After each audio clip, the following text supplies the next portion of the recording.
PM Modi ने कहा, हर घर बिजली का बिल घटाकर जीरो पर लाना मेरा लक्ष्य। प्रधानमंत्री नरेंद्र मोदी ने कहा है कि उनकी कोशिश लोगों का खर्च जो कि बिजली का बिल और ट्रांसपोर्ट पर होता है घटाकर शून्य पर लाया जाए।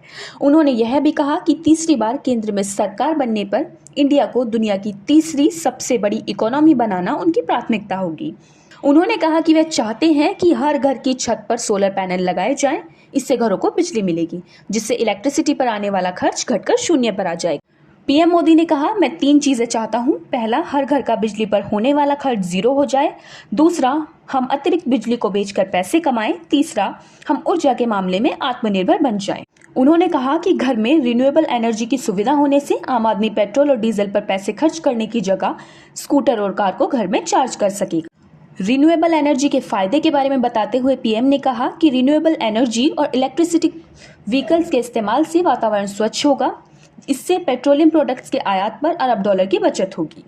उन्होंने कहा कि हर सेक्टर में पहले से लागू पॉलिसी जारी रहेगी। दुनिया में इंडियन इकोनॉमी की स्थिति के बारे में बताते हुए पीएम मोदी ने कहा, मनमोहन सिंह के कार्यकाल में हम 11वें पोजीशन पर थे। हम काफी कोशिश के बाद इससे 5वें पायदान पर लाए हैं और जल्द ही इसे 3रे पायदान पर लाएंगे। इसलिए हम हर सेक्टर में अपनी पॉलिसी जारी रखना चाहते हैं।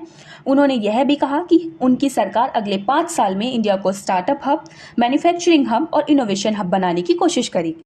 घरों की छत पर सोलर पैनल लगाने और 1 करोड़ घरों को हर महीने 300 यूनिट्स तक मुफ्त बिजली देने के लिए 75,021 करोड़ रुपए आवंटित किए गए थे। प्रधानमंत्री ने यह स्कीम 13 फरवरी को लॉन्च की थी।